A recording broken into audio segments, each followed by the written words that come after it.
السلام عليكم، ازيكم عاملين ايه؟ يا رب تكونوا بخير. صلوا على النبي عليه افضل الصلاه والسلام.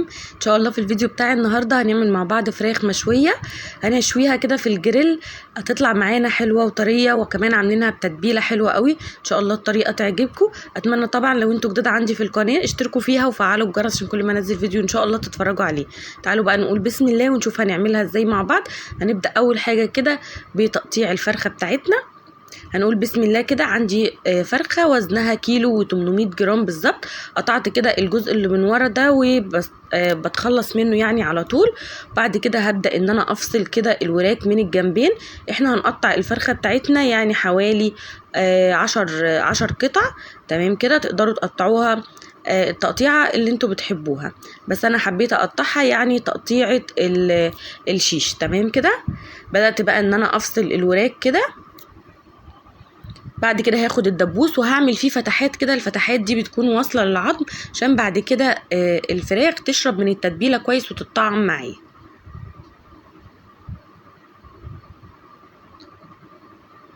وهقطع برضو الورك التاني بنفس الطريقه كده زي ما انتوا شايفين. حابه ان انت تفتحي الفرخه من الظهر وتعملي فيها فتحات كده بالسكينه، وبعد كده تبداي ان انت تتبليها براحتك، بس انا حبيت اقطعها عشان اتاكد ان كل قطعه فيها تكون مستويه معايا ويعني تكون شاربه كمان من التتبيله. قسمت كده الصدر لقطعتين وهبدا اقطعه كده على 3 قطع. قطعت الحته اللي في الاول لوحدها، وبعد كده هقسم الحته التانية دي. هشيل الجناح مع قطعه كده من الصدر، وهفرد بقيه الصدر يعني التاني هفرده كده وهتشوفوه دلوقتي.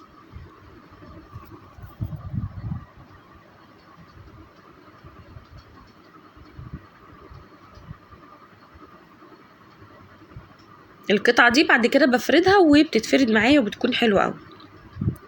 نفس الكلام هعمله في بقيه كده الفراخ معايا. حبيت ان انا اقطعها معاكم عشان لو في بنات صغيرين يعني لسه بيتفرجوا او لسه بيتعلموا فيستفادوا. السكينه هنا ما كانتش حاميه، نسيت ان انا اعملها على المسنه قبل ما اشتغل بس. وقطعت بقى قطعه من الزور كده عشان ما تبقاش بس طويله ويبقى شكلها مش ظريف كده. خلاص قطعنا الفرخه بتاعتنا وسبتها كده تتنقع عشان اغسلها كويس. التتبيله بتاعتنا بقى تكون بصلايه كبيره، حبايتين من الطماطم وحبايه من الفلفل الرومي، عصير ليمونه وربع كوبايه من الخل، ربع كوبايه من الزيت. التوابل من كل حاجه نص معلقه البابريكا، الكمون، الفلفل الاسمر، توابل الفراخ او توابل الشوي او السبع بهارات، ورشه صغيره كده من السكر، ومعلقه ونص صغيره من الملح. السكر يعني حوالي ربع معلقه كده.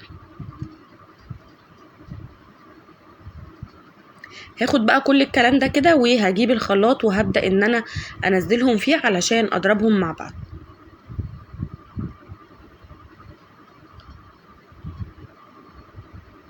عملتهم في الخلاط علشان انا عايزه التتبيله بتاعتي تكون ناعمه على قد ما نقدر، عشان احنا بعد كده هنصفيها هناخد الميه بس او الخلاصه يعني بتاعتها. الفراخ بقى انا حطيتها على جنب بتتغسل. حطيت لها ملح وحطيت كمان خل وليمون ودقيق، ودعكت الفراخ كده معاهم وحطيت لها شويه ميه وسبتها تتنقع علشان اشد اي دم او اي حاجه تكون موجوده في الفراخ واي زفاره.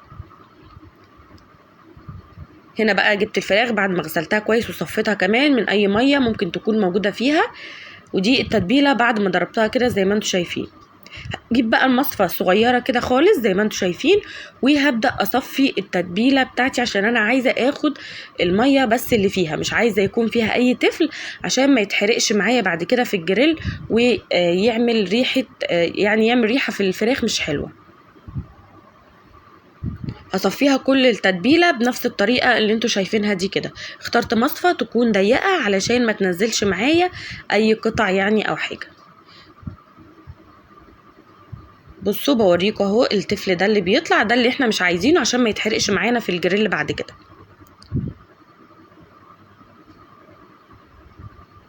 دلوقتي بقى كده هبدأ ادخل التتبيله في كل قطعه موجوده عندي في الفراخ عشان اتاكد ان هي هتتبل معايا كويس. زي ما بقول لكم في كل فيديو اقل وقت هنسيب فيه اي حاجه هنشويها بيبقى ساعتين. ساعتين في التلاجة.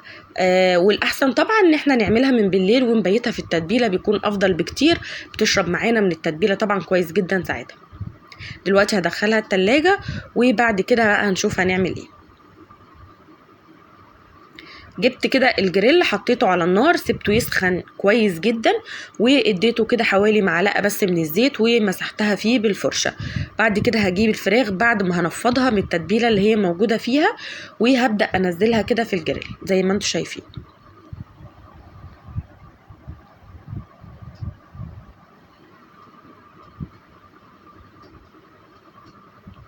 لازم الجريل عندك يكون سخن ويعمل التش اللي انت شايفاها دي كده، علشان اتاكد ان الفراخ هتاخد كده لون لون اللي هو يعني لون من تحت كده. الفراخ هتبدا معايا ان هي تنزل ميتها، ما تخافيش خالص، كده كده الميه اللي هتنزل اللي هي ميه التتبيله اللي الفراخ شربتها، فما تقلقيش. في اللحظه دي لما غطيت الجريل هبدا ان انا اوطي عليه النار. تمام كده. بصوا بوريكم هنا لما غطيتها وسبتها بس 5 دقايق بدأت الفراخ ان هي تنزل المية اللي موجودة فيها.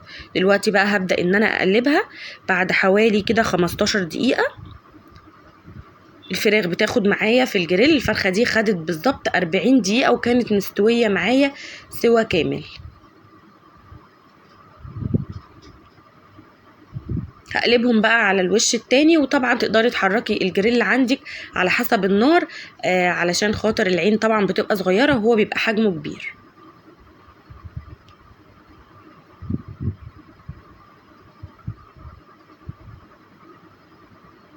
الطريقه دي في التسويه بتكون حلوه جدا، وبتكون كمان منقذه كده، يعني ما بتاخدش وقت زي ما قلت لكم 40 دقيقه، ممكن اقل كمان تكوني مسويه فرخه، فحلوه جدا. وكمان الفراخ بتطلع معاكي جوسي وطريه قوي من جوه، ما بتكونش ناشفه خالص وبتكون حلوه قوي. بصوا هنا كانت الفراخ خلاص استوت، بس انا كنت مستنيه ان هي تاخد اللون اللي انا عاوزاه. تمام. بفضل اقلبها من على الوش ده للوش ده لحد ما تاخد اللون. وعندي طبق التتبيله لو احتجت بزود للفراخ كده من على وشها علشان تتبل معايا.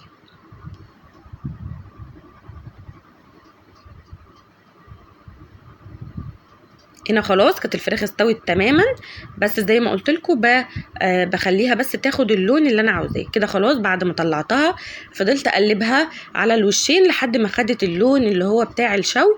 ما بتكونش لونها زي اللي بنشويها في الفرن قوي، بس بتكون طعمها حلو. حطيت لها كمان فحميه في الاخر، الحته دي ما اتصورتش. ان شاء الله هتجربوها وتعجبكم. استنوني ان شاء الله في فيديو جديد. وطبعا لو الفيديو عجبكم ما تنسوش بقى لايك وشير واشتركوا في القناه عشان كل ما انزل فيديو ان شاء الله تتفرجوا عليه. واشوفكم على خير ان شاء الله في فيديو جديد.